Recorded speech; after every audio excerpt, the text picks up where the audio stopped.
Based on what? Decision. 7th place finish last year, then knocked out in the first round. He's just not the player to drive a team forward. It's just so promising for Glasgow to have such a young team out there.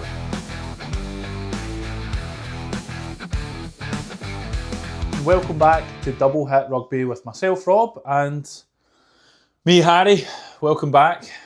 Can we just start off the pod by saying, if you've not subscribed, get subscribed, please. If you are listening every week, it would help the channel a lot. that was very direct.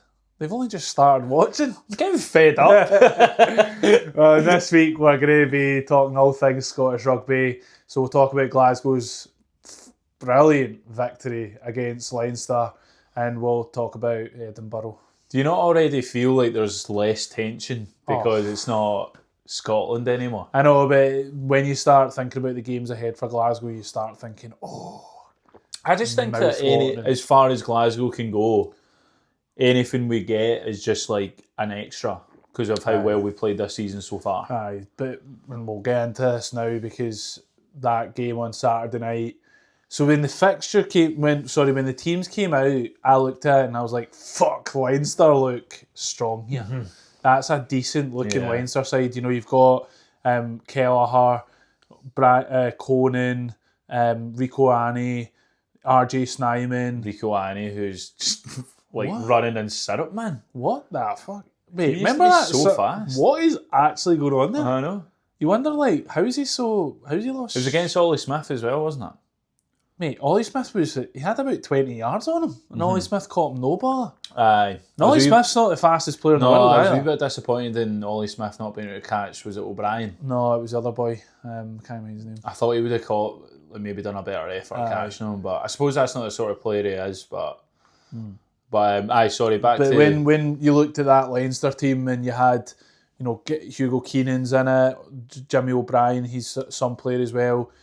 With Robbie Henshaw, you're like, fuck, Leinster are going for this. And they were going to Sam Prendergast. You're like, fuck, Leinster are actually going for this here. And you looked at our team, you're like, Johnny Ventisi is making his debut against Rico Ioane. And then you've got Duncan McKenzie, who's like, first game as a pro. Yeah. You're like, oh, we're not looking that strong here. But my God, did they step up. It's the culture thing with Glasgow. It's think it is. It's the thing that we talk about all the time. Glasgow just have this culture behind them where they just go out and grind out victories, man. Well, Johnny Ventisi, huge shout out to him. I don't know if that's how you say his name, but that's how I'm saying it. Huge shout out to him. His first game, and he's looking at the midfield that he's playing against is Robbie Henshaw and Rico Annie. Unreal. I mean, and then he's not. He was saying in the interviews he was excited by it, and I'm like, Class. that is brilliant. That's the man. mindset you want. Do you amazing. think it's too early to see if there's like a decent potential for him then? I think there is. I think I there is, saw aye. something different with him, and you would compare him to like see Duncan Munn. Duncan Munn. Man. You compare him to Duncan Munn. Johnny Ventisi looked streaks ahead of him. Yeah, he did. Like streaks, physical. Aye. Mate, he was dominating tackles. He was looking for contact. He was running it hard. He's a big boy for being 20, man. And he is only 20. It's impressive actually, size of the younger guys coming out through now. Same as Duncan McKenzie. He's some size for Big guy. being his age as well.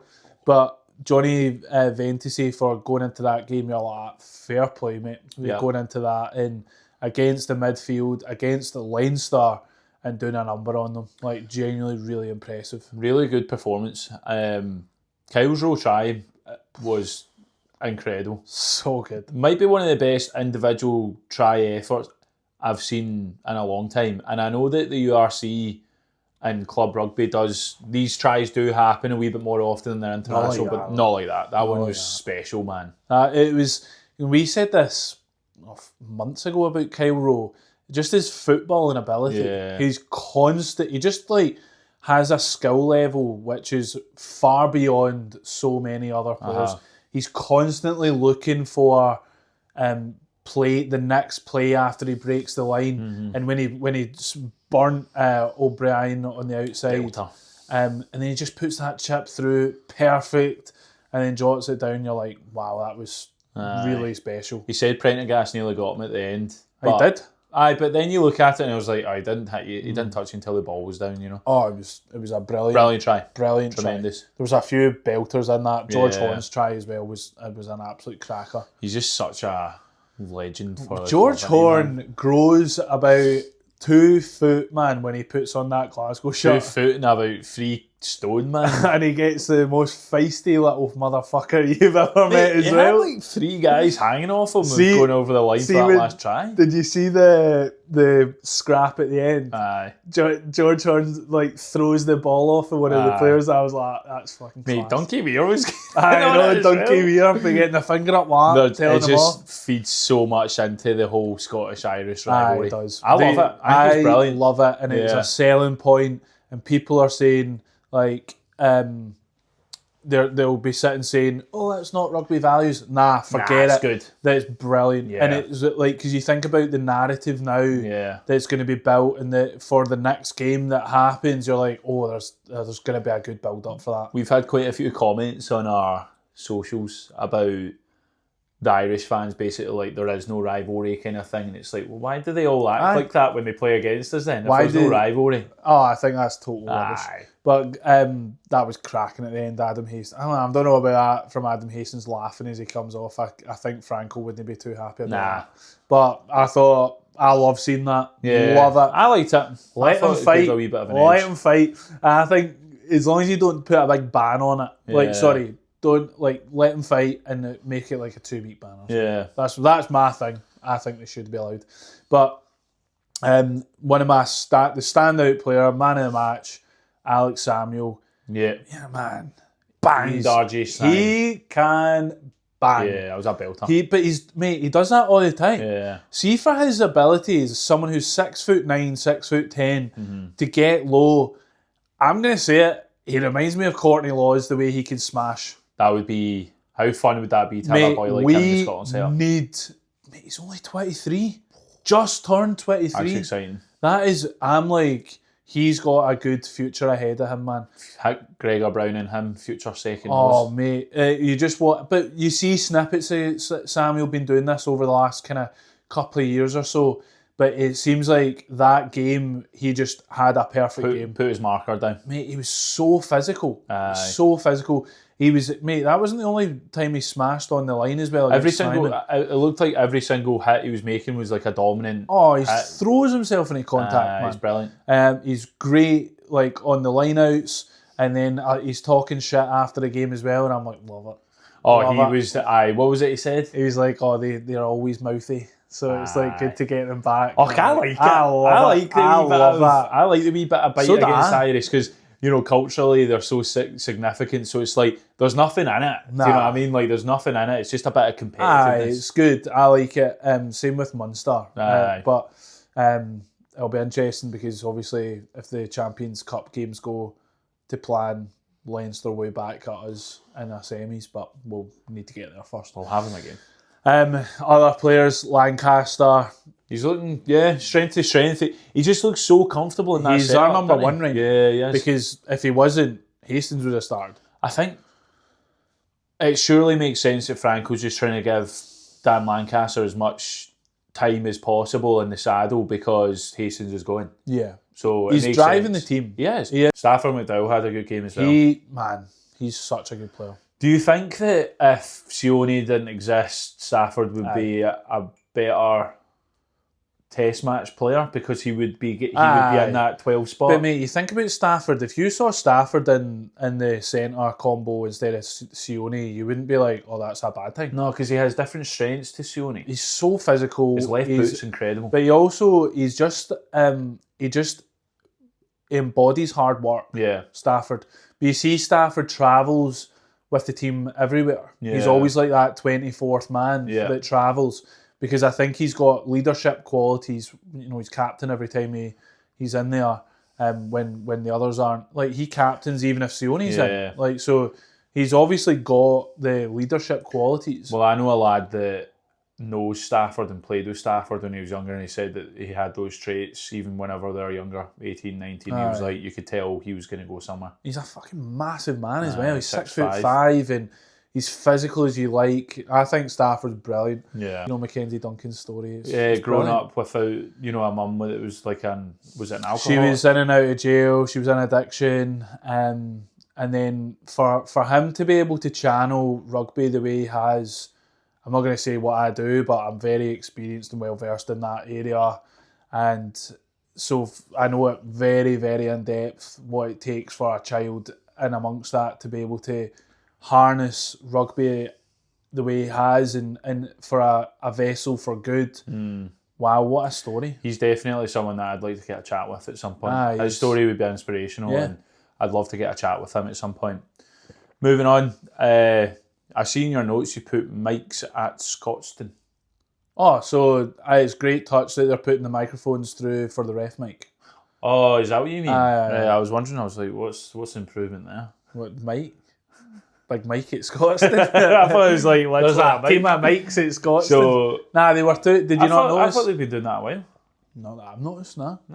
Tell me if I'm wrong. That was the first I've noticed it. Oh, really? That they were actually putting the refereeing decisions through the mic. And they do need to be that should have been happening. I say the mic through the speakers. The mic's the thing that goes to the speakers. But they definitely have to do that because like you're even hearing that like decisions being made that should just be a thing. 100%. But I thought for Glasgow it's just so promising for Glasgow to have such a young team out there and to do that number on Leinster the way that they did is just so promising. It was brilliant, wasn't it? So we've got obviously Benetton this weekend, straight into Champions Cups, which I am so buzzing for. Looking forward to that. 2 in a row as well. Yeah. Both beat Scotstoun. And then we're away to South Africa. So top now, clear by 8. And you're looking at number 1 seed is looking pretty tasty. Achievable now. Yeah. We've got quite a hard run of fixtures though. Yeah. That's the only thing. We do have pretty hard run of fixtures. We've got a good amount of away games to go as well. So I think that the unit, the team and the depth looks pretty good though. I think we're in good position to get that number. They just need to manage the rotation of the players. But we've got. I think it's. But you look at that. That was almost like what you would call a second string team. It was a second string team. 10 starters. 10 starters were out. Brilliant performance. 10 of them were out in the starting team. So it's looking promising. It is looking promising. So a theme of this podcast is talking about the highs of Glasgow, and then we'll get into the lows of Edinburgh. It's just we're kind of like it's just Groundhog Day. If I was an Edinburgh fan, I would be voting with my feet, and I'd be like, I can't do that. Because they've won 4 from 12, 15. 15. Well, they've won 4 this season. No. 4 from like 13. There's 5 games left. Yeah, so they've won 4 games in the URC this season. And I saw that they've only beaten 3 teams: Benetton, Ospreys, and Zebra. Shocking, man. Because they played Benetton twice. It's actually shocking. Aye. When you look at the potential players that are in that squad and the experience that's in that squad, and they're shocking. Well, that team that they put out there, aye, like the back row is decent back row, decent front row. Yep. The backs aren't too shabby. They should be doing better than what they're doing. Aye. I mean, that Lions game, they were 33-0 up, and it was like it's just the effort. They've got no effort at all. And I know I've said this so many times about Ross Thompson, but he's just not the player to drive a team forward. He just isn't. And where is the leadership in the team? There doesn't seem to be any. I thought Magnus Bradbury would have been potentially a better captain than what he is, but there is no leadership. But mate, is someone like Bradbury just like up against it? Do you know what I mean? Like he's up against a culture, and then when you're in a team and there is a culture like there is with Edinburgh, even if you bring in a strong captain or whatever, that he's going to find it hard to change that mentality that they have. But do you not want your captain like absolutely smashing it at international level as well? Yeah. They don't have that. Who would that be? Mate, they actually have nobody smashing at international level. What, you're not going to make Darcy's your captain? Love Darcy. He ain't leader. No. He's not. That's not his job. No, it Pierre Schumann. Like he's an enthusiastic guy, but he's not a leader. He's hilarious. You were His saying that. TikTok, like, he You were is like saying an that. unconscious comedian. You were He saying is that. actually. But he's quite a funny guy. He just he is reminds a me of a funny big, docile, gentle But then giant. that's not, again, That's not a captain. that's not a captain. Nah. So who have you got there as a leader? And they're clearly lacking it. Whereas you look at Glasgow, the Scotland captain never gets a captain, but the captain's armband for Glasgow. There's two guys in front of him. It's Kyle Steyn and Stafford McDowell. They always captain. So Crazy. it's like Sione's never like. So, but you think about the amount of leadership that Glasgow have compared to Edinburgh. It's quite stark. It is an issue, isn't it? I actually don't know where Edinburgh go from this. Like, re-signing Sean Everett is like... I think it's destroyed them, mate. We said it was the worst option, worst possible... Based on what? decision. A 7th place finish last year, then knocked out in the first round. Like, what's Maybe your... the semi-finals run that they got in the Challenge Cup. That's not good enough. No, it's not good enough. A team like Edinburgh, with the players that they've got and the resources they've got, should be, like, aiming the same as Glasgow, top 5. Like, genuinely, I think they should be. We have two teams that Scotland definitely. is split down the middle, but Edinburgh are just so underperforming. But there's something not right there, because you look, not. Hamish Watson's gone right to Leicester. Played at the weekend against Bristol. He was brilliant. Aye.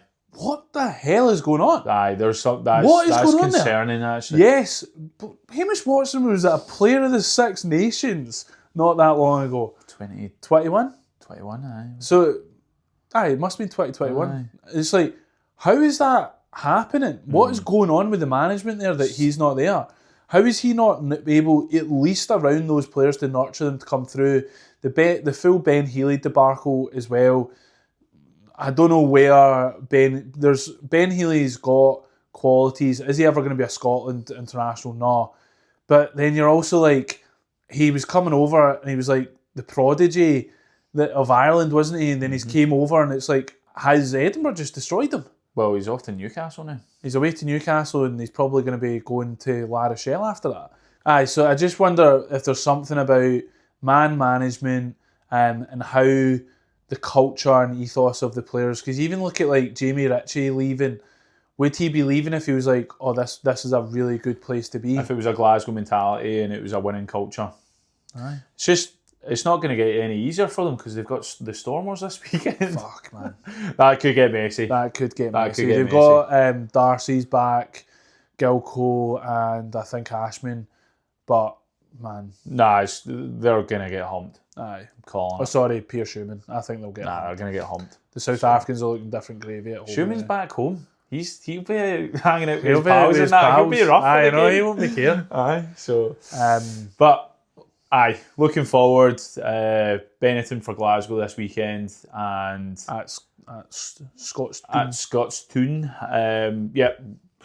You'd predict a pretty comfortable victory. I think it'll be actually very similar team that done there. I think Franco will just like, go again, boys. Give the guys a rest. Go again, and then get the big guns back for the Champions Cup.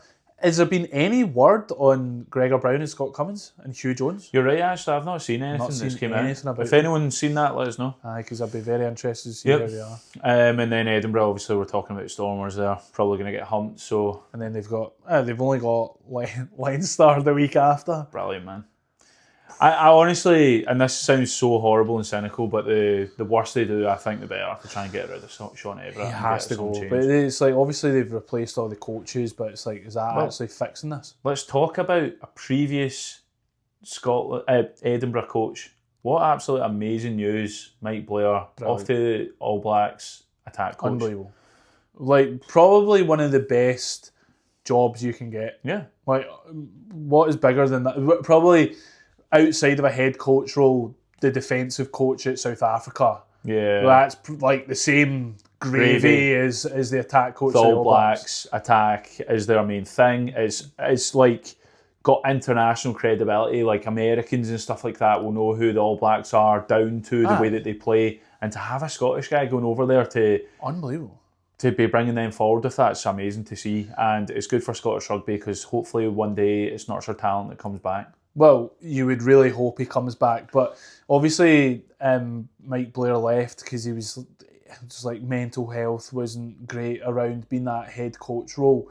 So, and then you're like, did Edinburgh support him in that? Like, you're wondering all these things. Goes like, back to the culture thing. Aye, like, you know, he had a decent enough run at, well, he had a one poor season and then one half decent season at Edinburgh.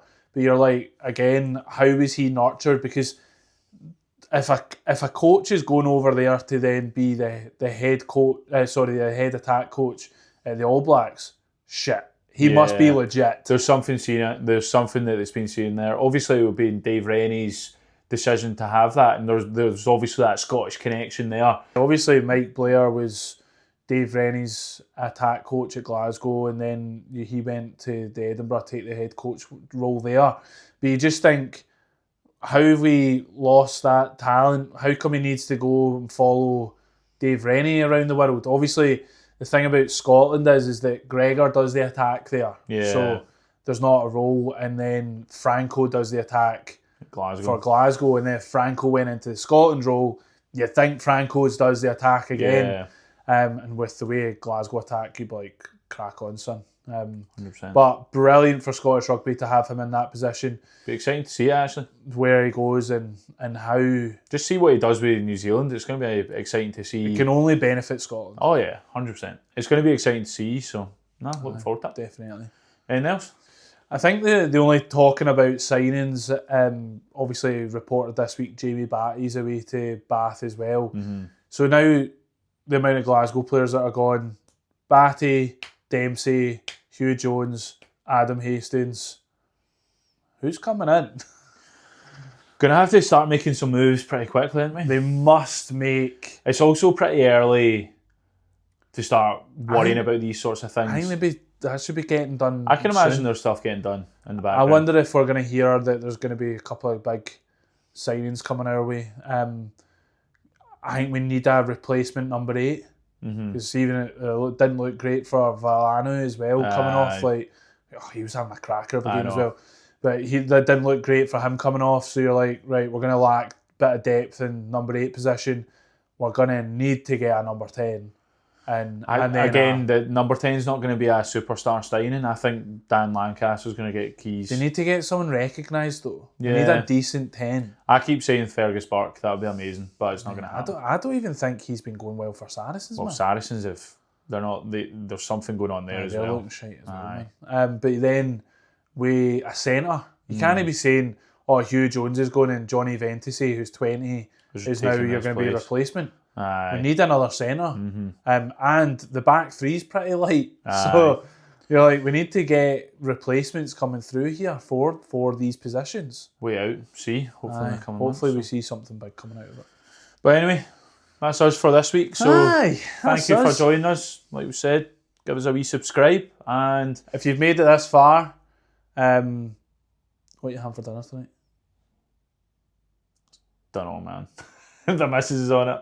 I think it was involved chicken mince. If you've made it this far, comment what Harry had for his dinner. Or what you're having for dinner. Thanks for watching, and we'll see you next week. See ya.